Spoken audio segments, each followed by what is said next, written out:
प्यारे दोस्तों नमस्कार। आप सभी का हार्दिक स्वागत है। मैं आपका दोस्त आनंद शर्मा।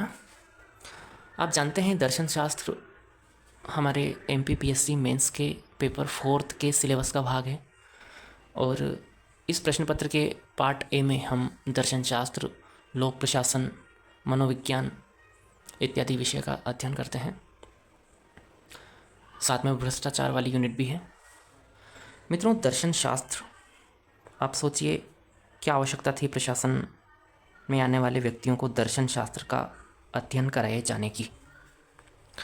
यह विषय पढ़ना आपके लिए मुख्य परीक्षा में अच्छा प्रदर्शन करने के लिए तो आवश्यक है ही, लेकिन व्यवहारिक जीवन में एक दृष्टिकोण का निर्माण तथा हमारी आध्यात्मिक उन्नति के लिए भी उतना ही आवश्यक है। किसी भी विषय को पढ़ने से पूर्व कुछ मौलिक अवधारणाएं होती है, या यूं कहें कि कुछ कीवर्ड्स होते हैं जिन्हें जान लेना बहुत आवश्यक हो जाता है। तो आज जब हम पेपर 4 को पढ़ना स्टार्ट कर रहे हैं, यूनिट 1 को हम ले रहे हैं पहले, तो क्यों ना हम दर्शन शास्त्र से संबंधित कुछ शब्दों को जान लें, उनके अर्थ को समझ लें, ताकि यह विषय पढ़ना हमारे लिए आसान हो जाए। तो आज की क्लास में मैं दर्शन शास्त्र क्या है, दर्शन क्या है और इनसे जुड़े हुए शब्दों को चर्चा में लेना चाहता हूँ। और यह वीडियो देखने के बाद आप काफ़ी परिवर्तन महसूस करेंगे और काफ़ी सहज महसूस करेंगे, तैयार हो जाएंगे। और जब हम आगे लेक्चर्स कंप्लीट करते जाएंगे, सिलेबस हमारा आगे बढ़ता जाएगा, तो आपको बहुत आसानी होगी आज का वीडियो देखने के बाद। यानी आज का वीडियो बेसिक है ना, वर्णमाला है, यदि आपको भाषा सीखना हो तो यह कह सकते हैं। तो दर्शन शास्त्र, किसी भी शब्द के साथ शास्त्र शब्द जुड़ता है, अर्थात उसका अध्ययन करने वाला विषय, यानी उसका ज्ञान कराने वाला विषय। तो यहाँ दर्शन प्लस शास्त्र शब्द आया है। तो दर्शन क्या है? हम सामान्य शब्द का अर्थ यदि ग्रहण करते हैं तो आप पाएंगे कि देखना इसका अर्थ होता है ना। दर्शन करना आप भी आम जीवन में उपयोग में लाते हैं इस शब्द को, कि हम आज मंदिर दर्शन करने गए थे, या किसी महानुभाव से जब मिलते होंगे तो आप बोलते हैं कि बड़े दिनों बाद दर्शन दिए हैं आपने। तो ये दर्शन शब्द का सामान्य अर्थ तो हो गया देखना, ठीक है मित्रों। लेकिन दर्शन शास्त्र में इसका क्या अर्थ है, थोड़ा और गहरा यहाँ जाना पड़ता है हमें, कि दर्शन शास्त्र में दर्शन का अर्थ क्या होता है। तो यहाँ भी देखना ही होता है दोस्तों, लेकिन थोड़ा गहराई में जाकर देखना हम मानते हैं। अंतः दृष्टि से तत्व के मूल स्वरूप को देखना, आप ऐसे कह सकते हैं। इसका जो गहराई का व्यापक अर्थ है दर्शन शास्त्र में, इसका अर्थ हम क्या कहेंगे? अंतः दृष्टि से देखना। अब ये अंतः दृष्टि क्या है? एक तो हमारी बाह्य दृष्टि होती है जब हम आँखों से देख रहे होते हैं, लेकिन आप आपकी बुद्धि के द्वारा चिंतन करते हैं, बंद आँखों से किसी तत्व को समझने की कोशिश करते हैं, अपनी अंतः प्रज्ञा से देखते हैं, तो वह वास्तव में दर्शन कहलाता है। यानी आपने तत्व के मौलिक रूप को जानने का प्रयास किया है, मूल स्वरूप को जानने का प्रयास किया है, इसे ही हम दर्शन कहते हैं। सामान्यतः तो देखना या अवलोकन करना इसका अर्थ हो जाता है, देखना या अवलोकन करना, लेकिन दर्शन में इसका अर्थ होता है अंतः प्रज्ञा से देखना, अंतः प्रज्ञा से तत्व के प्राकृत स्वरूप को देखना। तो ये आपको दर्शन का अर्थ समझ में आ गया होगा, ठीक है दोस्तों। और हमारे दार्शनिक परंपरा में सिंपल सी परिभाषा दर्शन की दी हुई है, दृश्यते अनेन इति दर्शनम। आप लिखना चाहो तो आप लिख सकते हैं, दृश्यते अनेन इति दर्शनम। इति दर्शनम यानी दर्शन और कुछ नहीं, देखना, जिसके द्वारा देखना, क्या देखना? अंतः प्रज्ञा से तत्व के प्राकृत स्वरूप को देखना, ठीक है। यह हो गया दर्शन। अब ये दर्शन शास्त्र एक विषय क्यों बना? मित्रों, दर्शन शास्त्र या दर्शन की अवधारणा आध्यात्मिक असंतोष का परिणाम है। अब ये क्या बोल दिया मैंने? आध्यात्मिक असंतोष अर्थात जब ज्ञानी जनों ने इस जगत को देखा, उन्होंने जीवन को समझा, जन्म मरण और निरंतर परिवर्तन को महसूस किया, तो उन्होंने जानने का प्रयास किया इसे, कि ये क्यों हो रहा है, इसे कौन कर रहा है। तो जब ये निष्कर्ष में पहुँचे तो एक अवधारणा प्रतिपादित उन्होंने कर दी जो उनको लगा वो, और वह विचारधारा दर्शन के रूप में विकसित हुई। यानी तत्व के प्राकृत स्वरूप को उन्होंने देखा, आध्यात्मिक असंतोष हुआ उनको। अब मान लीजिए कोई एक दार्शनिक एक विचारधारा देकर चले गए, जैसे उदाहरण के लिए सांख्य को हम देखेंगे। सांख्य की विचारधारा हो गई कि प्रकृति और पुरुष दोनों ने मिलकर के जगत की रचना की है। प्रत्येक पदार्थ जो आज हमें दिखाई देता है प्रकृति से ही निर्मित है। अब इस दर्शन से आगे आने वाले दार्शनिक जब सहमत नहीं हुए, यानी उनको आध्यात्मिक असंतोष हुआ, तो उन्होंने फिर अपनी विचारधारा को प्रस्तुत किया, यानी सांख्य से भिन्न। जैसे आगे न्याय आया, वैशेषिक आया, उन्होंने सांख्य से भिन्न विचारधारा दी, तो उनका एक अलग दर्शन कहलाया। जैसे सांख्य अनीश्वरवादी है, ईश्वर को नहीं मानते हैं। आस्तिक है, यानी वेदों को मानते हैं। ये सब शब्द मैं भी आपको चर्चा में लेने वाला हूँ। इसके बाद आने वाले दर्शन ईश्वर को मानने लगे। तो ये विचारधारा में फ़र्क क्यों आया? आध्यात्मिक असंतोष के कारण, और इसीलिए अलग अलग दर्शन अस्तित्व में आए। विभिन्न विचारक हुए हैं, दार्शनिक हुए हैं। जैसे भारत में हम देखें तो आचार्य शंकर हम पढ़ेंगे, हमारे सिलेबस में जो दिया हुआ है, आचार्य शंकर अद्वैत वेदांती। और इसके अलावा पाश्चात्य दार्शनिक विचारकों की बात करें तो हमारे सिलेबस में सुकरात, प्लेटो व अरस्तु है। तो विभिन्न दार्शनिकों ने अपने आध्यात्मिक असंतोष के कारण अपनी विचारधारा को प्रस्तुत किया है, रिसर्च किया है। और हमारा सौभाग्य है कि हम बहुत कम समय में उनको पढ़कर जगत के प्रति, जीव के प्रति, ईश्वर के प्रति दृष्टिकोण का निर्माण कर सकते हैं। खुद हमारा भी विवेक है, उसके आधार पर भी हम सोच सकते हैं। तो मुझे लगता है कि आपको समझ आया होगा कि दर्शन क्या है। अब हम कुछ महत्वपूर्ण शब्दों को ले रहे हैं, जिनको जानने के बाद आपके लिए काफ़ी आसान रहेगा दर्शन शास्त्र को पढ़ना। तो एक एक करके पहले तो हम शब्दों को लिख लेते हैं कि कौन कौन से शब्द हम पढ़ने वाले हैं। तो मित्रों, आपने एक शब्द पढ़ा होगा, तत्व मीमांसा। सुना होगा आपने इसको, तत्व मीमांसा। फिर शब्द आता है ज्ञान मीमांसा। एक शब्द आएगा नीति मीमांसा। आप लिखते जाइए और इनका एक एक करके हम इसका अर्थ भी यहाँ समझेंगे, है ना। मैं आपको बोलते जाऊँगा, आप चाहो तो साथ साथ लिखते जाना। इसके बाद आपको शब्द आगे सुनने में मिलेगा सृष्टिवाद, विकासवाद। ठीक है, विकासवाद में ही मित्रों आपको यंत्रवाद, प्रयोजनवाद, यंत्रवाद शब्द मिलेगा, प्रयोजनवाद मिलेगा, प्रयोजनवाद। इसके बाद आपको अध्यात्मवाद, अध्यात्मवाद शब्द चर्चा में आएगा। भौतिकवाद आएगा दोस्तों, भौतिकवाद, अध्यात्मवाद, भौतिकवाद।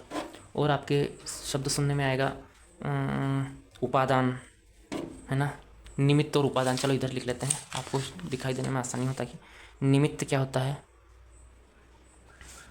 उपादान क्या होता है।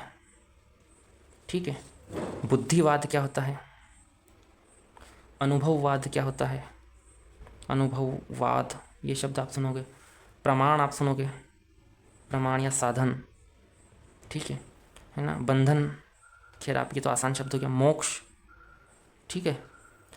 और ईश्वरवाद, ईश्वरवाद, ईश्वरवाद के साथ साथ अनीश्वरवाद, सत्कार्यवाद, असत्कार्यवाद, असत्कार्यवाद, सत्कार्यवाद, असत्कार्यवाद, ये शब्द आप सुनेंगे। और भी शब्द मुझे याद आते जाएंगे, मैं आपको बताऊंगा, है ना। तो अभी इन शब्दों को हम लेकर चलते हैं आगे, जैसे जैसे मुझे शब्द याद आते जाएंगे मैं आपको बताऊंगा। तो ये शब्द हमें, जब इनका अर्थ हमें समझ में आ जाएगा तो हम दर्शन शास्त्र को बड़ी आसानी से समझ लेंगे, इस विषय को। और सभी विचारकों को हम एक एक वीडियो में, मैं कोशिश करूंगा कि वीडियो बड़ा हो या छोटा। अगर विचारक बड़ा है तो उसके लिए बड़ा वीडियो बनाएंगे, नो डाउट। विचारक छोटा है तो उसके लिए छोटा वीडियो बनेगा। इस हिसाब से हम चलने वाले हैं। और उसमें जितने टॉपिक आपके यूनिट 1 में है, जैसे भारतीय षट दर्शन, तो षट दर्शन पर हमारे 6 वीडियो आएंगे आज के वीडियो के बाद। ठीक है, 6 वीडियो में हम 6 के 6 दर्शनों को ख़त्म कर लेंगे। और हम कोशिश करेंगे एक दिन में 2 वीडियो बना पाए तो 2 भी बना लें, क्योंकि हमें तो शीघ्रता से समाप्त करना है सिलेबस। तो ये होगा। और इसके बाद सभी विचारक, सुकरात पे एक वीडियो, प्लेटो, अरस्तु पे एक वीडियो, फिर भारतीय दार्शनिक विचारक लेंगे। तो एक एक वीडियो में सबको हम पूरा करने की कोशिश करेंगे। तो आइए बिना देरी किए हुए शुरुआत करते हैं इन शब्दों की। तो दर्शन का अर्थ आपने समझ लिया था। अब हम यहाँ एक एक करके शब्द समझते हैं। तत्व मीमांसा, क्या है तत्व मीमांसा दोस्तों? आइए समझते हैं तत्व मीमांसा। तत्व मीमांसा, यहाँ 2 शब्दों से मिलकर यह शब्द बना है तत्व मीमांसा। मीमांसा व तत्व। तत्व तो आपने केमिस्ट्री में भी पढ़ा होगा, एलिमेंट हम जिसे कहते हैं। ठीक है, आवर्त सारणी में आपने तत्व पढ़े होंगे, वही वाले तत्व की बात चल रही है। यहाँ दर्शन में हम मूलतः जब तत्व मीमांसा की बात करते हैं तो यहाँ हम तीन अवधारणाओं को समझते हैं। देखो तीन कौन कौन होती है। एक होती है आत्मा, जिसे हम सामान्यतः जीव कह देते हैं, जीवात्मा या जीव। दूसरा होता है ये संसार यानी जगत। और तीसरा होता है परमात्मा। परमात्मा जिसे ब्रह्म कह दिया किसी ने, है ना, कोई ईश्वर बताता है। तो जब हम जीव, जगत और परमात्मा के विषय में, ये तत्व हैं, कौन कौन से तत्वों का अध्ययन करते हैं हम? आत्मा, जगत, परमात्मा का अध्ययन करते हैं। इनकी खोज और मीमांसा का अर्थ आप खोज से ले लीजिए या फिर इनके निष्कर्ष से ले लीजिए, है ना। तो जब हम जीव, संसार, ब्रह्म का निष्कर्ष प्राप्त करते हैं कि ये क्या है, तो हम कहेंगे तत्व मीमांसा। ठीक है।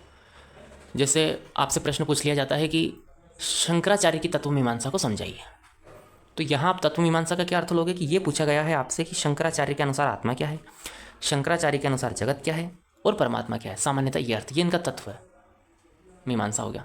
ठीक है, ये तत्व मीमांसा हो जाएगी। तो मुझे उम्मीद है ये आपको समझ में आ गया होगा। तो सीधा सिंपल सी बात है, आत्मा, जगत और ब्रह्म यानी परमात्मा के बारे में जब हम निष्कर्ष तक पहुंचते हैं, उनका अध्ययन करते हैं, तो वो तत्व मीमांसा कहलाती है। और सभी अब आपको कोई से भी दर्शन की तत्व मीमांसा पूछ ले तो आप आसानी से बता दोगे। उनको हम पढ़ेंगे, किसी ने जगत को सत्य बताया है, किसी ने मिथ्या बताया है, तो इसको हम पढ़ने वाले हैं। ठीक है मित्रों, ठीक है। अब हम अगला शब्द तत्व मीमांसा के बाद हमारा था ज्ञान मीमांसा। क्या था? ज्ञान मीमांसा। क्या होती है ज्ञान मीमांसा?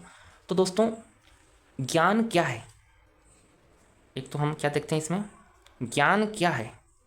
दूसरा हम ज्ञान के साधन क्या है। ज्ञान क्या है मतलब क्या ब्रह्म को जान लेना ज्ञान है, क्या उचित अनुचित का फर्क कर लेना ज्ञान है, क्या तत्व के मौलिक स्वरूप को जानना ज्ञान है, क्या खुद को जानना ज्ञान है। तो सभी दर्शन अलग अलग ये अपना निष्कर्ष देंगे। तो हम ज्ञान मीमांसा को यदि समझे तो ज्ञान क्या है, ज्ञान के साधन क्या है, यानी ज्ञान कैसे प्राप्त होगा। क्या किताब पढ़ने से होगा, क्या किसी अनुमान लगाने से होगा, क्या, जैसे ज्ञान के साधन में मुख्यतः 6 साधन माने जाते हैं, मैं आपको यहाँ बता ही दूँ।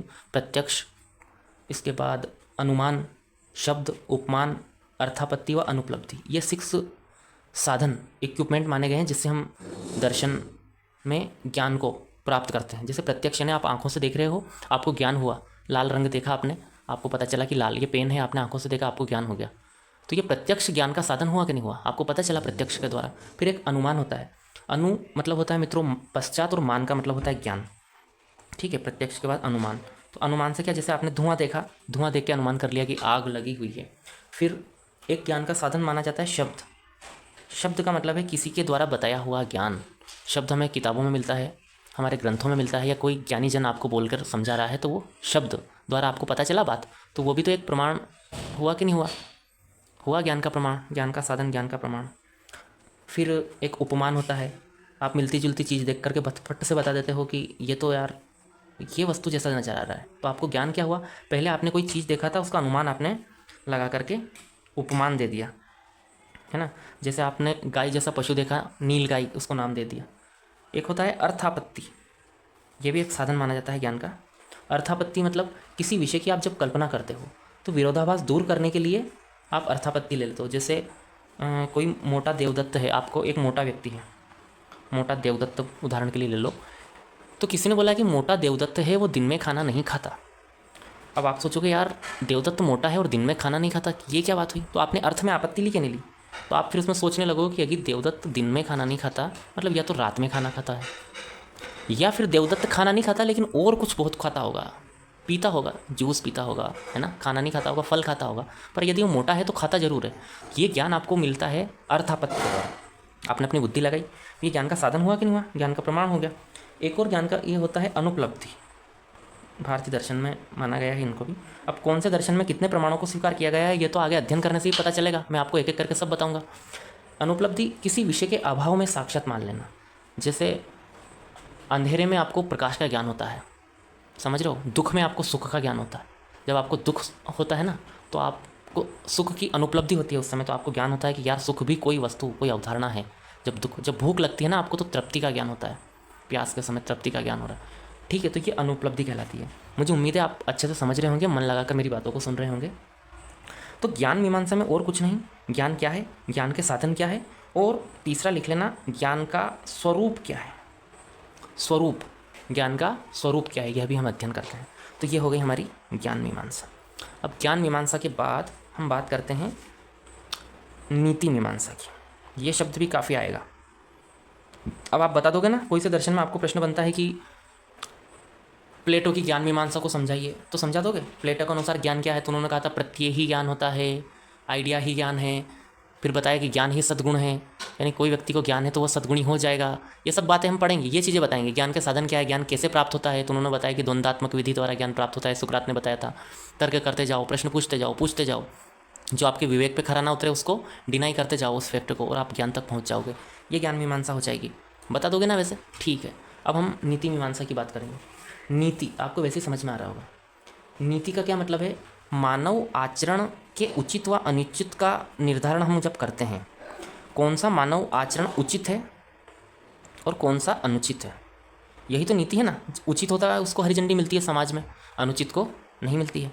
तो उचित मानव आचरण का मूल्यांकन जब हम करते हैं, है ना, और मूल्यांकन करने के बाद उचित अनुचित का निर्धारण करने के बाद जो निष्कर्ष बनता है ना, ये प्रक्रिया क्या कहलाती है? नीति मीमांसा। वो निष्कर्ष, किसी व्यक्ति की नीति मीमांसा यदि हमको जानना है तो हम क्या बताएंगे उसमें, कि कौन सा कार्य उचित है, कौन सा अनुचित है।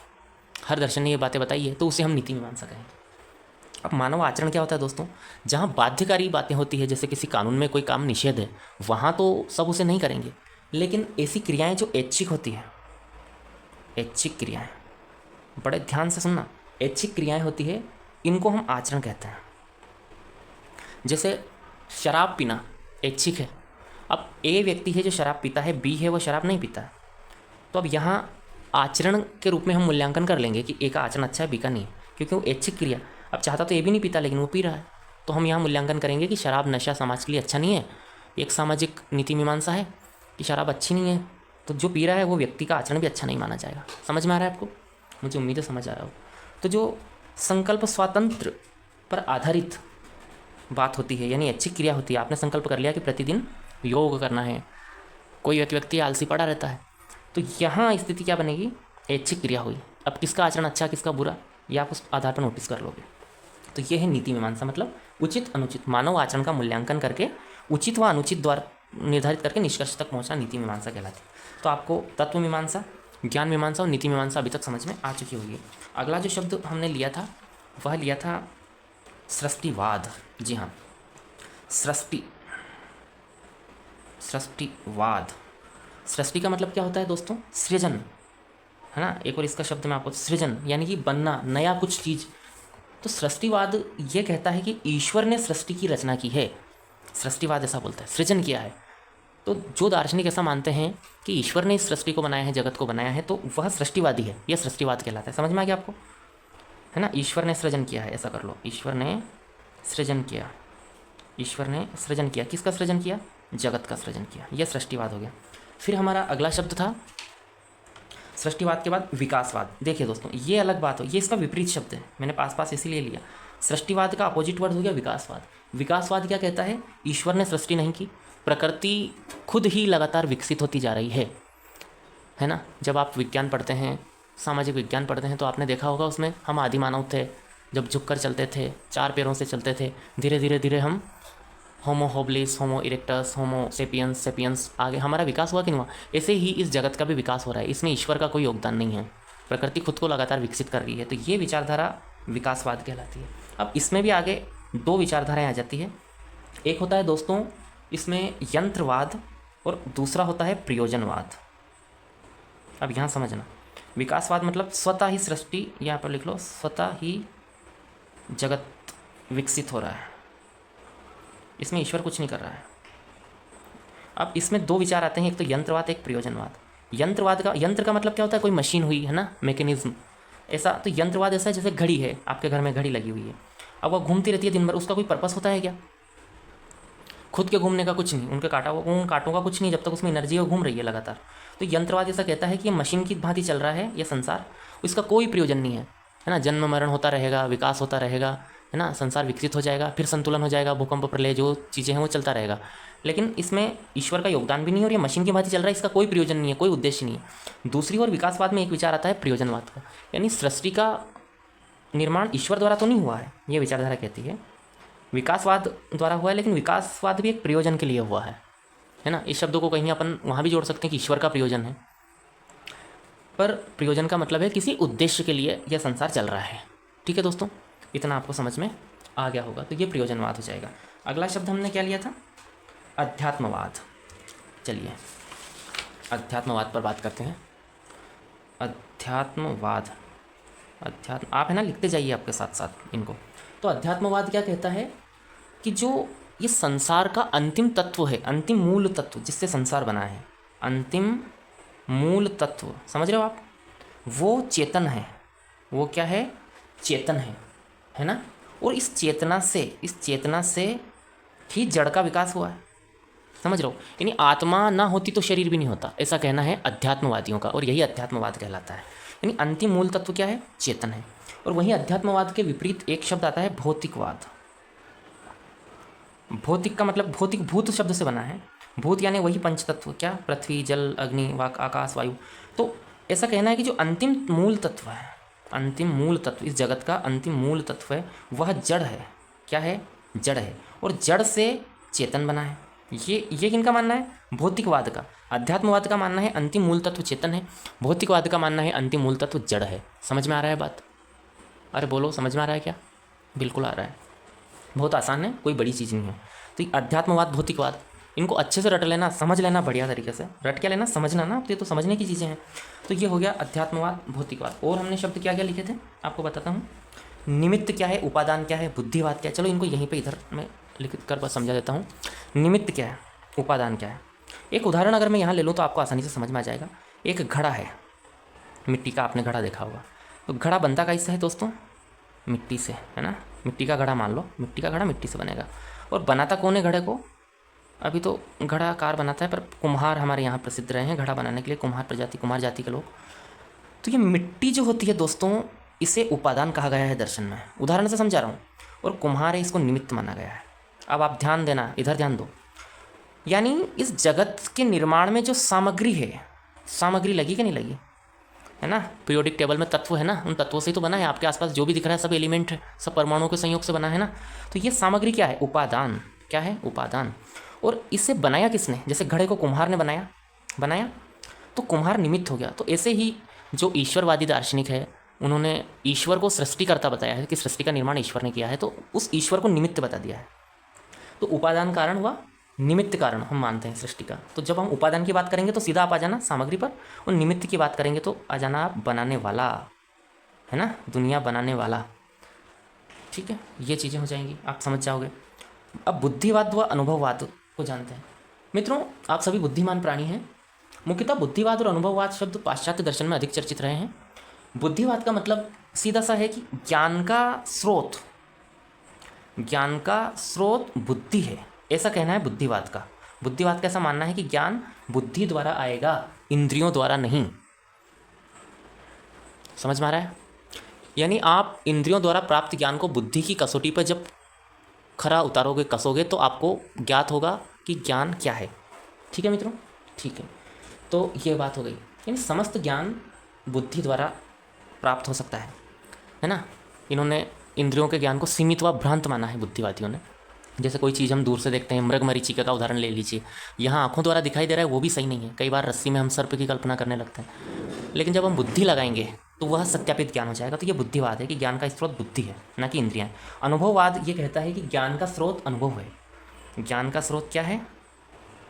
अनुभव। अनुभव मतलब आपने अनुभूत किया। जैसे आपने गर्म ठंडा देखने के लिए आपकी त्वचा से स्पर्श किया, आपको गर्म का अनुभव हुआ, ठंडे का अनुभव हुआ।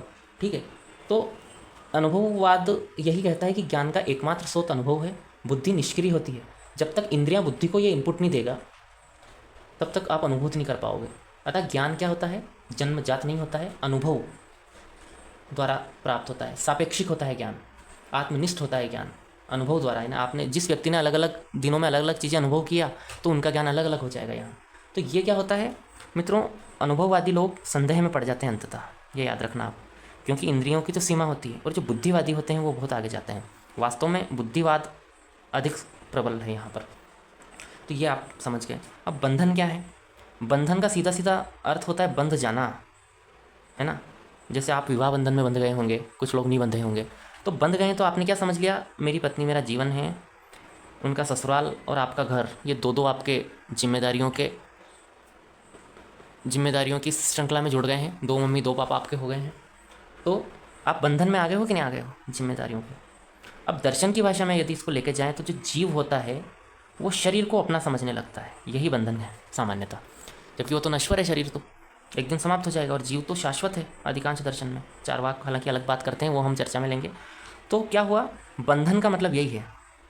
और फिर अगर वो शरीर को अपना समझता है तो कर्म करता है शरीर के लिए जीवन भर, और उन कर्म फल से मुक्त नहीं हो पाता तो पुनर्जन्म होता है, उसका बार बार जन्म लेता रहता है, और ये बार बार जन्म लेना बंधन कहलाता है। क्लियर है आपको बात? ठीक है मित्रों, क्लियर है तो अच्छी बात है। अब मोक्ष क्या है? इस बंधन से छूट जाना मोक्ष हो जाएगा। इसे अलग अलग अपवर्ग इसे कहा है। इस शब्द के लिए केवल्य मिलता है, इसके लिए निर्वाण मिलता है, अलग अलग शब्द अलग अलग दर्शनों में मिलेगा। तो मोक्ष का मतलब है जन्म मरण से छूटना, जन्म मरण के चक्र से मुक्त होना, सामान्य अर्थ यह है। या फिर जीव को अपने वास्तविक स्वरूप का ज्ञान होना। वास्तविक स्वरूप का जब अपने ज्ञान हो जाता है ना, हम तो आत्मा है, नश्वर नहीं है, अनश्वर है, तो उसे मोक्ष कहलाता है। ठीक है मित्रों, अब हम आ जाते हैं ईश्वरवाद, अनीश्वरवाद, सत्कार्यवाद व असत्कार्यवाद पर। फिर हम हमारी क्लास को विराम देंगे और कल से सांख्य, योग, न्याय, वैशेषिक, है ना। ठीक है, ईश्वरवाद क्या है? ईश्वर की सत्ता को स्वीकार करना, ईश्वर है, यही ईश्वरवाद है। ठीक है, अनीश्वरवाद है कि ईश्वर नहीं है, ईश्वर नहीं है, यह अनीश्वरवाद हो जाएगा। ठीक है, तो हम जब दर्शन पढ़ेंगे उनकी विशेषताएं लिखेंगे तो वहाँ लिखेंगे ईश्वरवाद, अनीश्वरवाद। ठीक है, तो ये याद रखना क्या होता है ईश्वरवाद, अनीश्वरवाद, तो आप तुरंत समझ जाओ। कोई सा दर्शन है आप पढ़ोगे ये अनीश्वरवादी दर्शन है, तो आप क्या सोचोगे, मतलब ये ईश्वर को नहीं मानता। ठीक है, बड़ा सिंपल सा था ये तो शब्द। सत्कार्यवाद, असत्कार्यवाद, ये बहुत इंपॉर्टेंट है, बहुत ज़्यादा। इसे परिणामवाद भी कहते हैं सत्कार्यवाद को, तो इनको हमें अच्छे से समझना है। सत्कार्यवाद क्या है? सत्कार्यवाद, तो दोस्तों सत्कार्यवाद कहता है कि जो कार्य है वह कारण में सत है, कारण में सत है। सत है मतलब विद्यमान है, विद्यमान है। उदाहरण के लिए हम देखें तो जो दही है, दही मान लो कोई कार्य है, दही दूध में विद्यमान है, यानी दूध नहीं होता तो दही नहीं होता, यही सत्कार्यवाद है। समझ गए, है ना। घड़ा मिट्टी में विद्यमान है, घड़ा नहीं होता अगर मिट्टी नहीं होती, तो कारण कार्य में सत है, इसी सत्कार्यवाद हम कहते हैं, है ना। ये 2 नंबर में अगर सबके आ जाए ना आपको तो लिखोगे इसे। असत्कार्यवाद, इसका विपरीत कर दो, असत्कार्यवाद। अब इसके समर्थक कौन कौन हो जाएंगे सत्कार्यवाद के? सांख्य, जैसे आप देखोगे सांख्य के भाग में आपको योग, है ना, यहाँ तक कि वेदांत भी ब्रह्म को ही अंतिम कारण मानते हैं। विचारधाराओं में भिन्नता आती जाएगी, आगे हम पढ़ेंगे। पर सत्कार्यवाद का ये मतलब। असत्कार्यवाद क्या है? कार्य पूर्णतः नहीं, कंप्लीटली नवीन अभिव्यक्ति है, नवीन अभिव्यक्ति है। कार्य पूर्णतः नवीन अभिव्यक्ति है, यानी कारण में विद्यमान नहीं है। अब इनके भी अपने अपने तर्क होते हैं कि कार्य का अलग नाम होता है कारण से, है ना, ये कारण में सत नहीं है। आप ऐसे भी लिख सकते हो, कार्य कारण में असत है, कारण में असत है, ऐसे लिखोगे ना तो ज़्यादा नंबर आएंगे, क्योंकि आप उसी को, उसका जैसे अवधारणा का नाम हुआ है, अवधारणा को जो नाम दिया गया इसीलिए दिया, कार्य कारण में असत है, ऐसे लिखना, फिर लिखोगे उदाहरण बताना। ठीक है, तो फिर वो बताएंगे कि दूध तो खट्टा नहीं है, दही खट्टा है, यानी नवीन अभिव्यक्ति हो गई। इस प्रकार से ये सिद्ध करते हैं। अब और भी बहुत सारे शब्द आएंगे दर्शन में, अभी हमने इतने शब्दों को किया है, तो इनको हम एक एक करके आगे करते जाएंगे। जैसे मन क्या है, बुद्धि क्या है, अहंकार क्या है, ये शब्द हम धीरे धीरे परिचय में लेंगे। पर ये जो मौलिक अवधारणाएँ थी ये आपने समझ लिया है, तो मुझे उम्मीद है आपको अच्छा लगा होगा आज का लेक्चर। अगले लेक्चर से हम सांख्य से स्टार्ट करने वाले हैं, सांख्य दर्शन से, और ये लेक्चर आपको देखना मस्ट है। एक कमेंट तो बनता है और लाइक भी बनता है, आपकी मर्ज़ी, बाकी नहीं भी करोगे तो मैं तो कंटिन्यू आपके लिए पढ़ाने वाला हूँ, आपके लिए लाने वाला हूँ अच्छा कंटेंट, टू द पॉइंट। तो आज का वीडियो आपको कैसा लगा कमेंट में बता दीजिए। अभी मुझे अनुमति दीजिए मेरे प्यारे दोस्तों, इसी प्रकार पढ़ते रहिए, ईश्वर ज़रूर एक दिन आपको सफल करेगा। इन्हीं शुभकामनाओं के साथ जय हिंद, नमस्कार।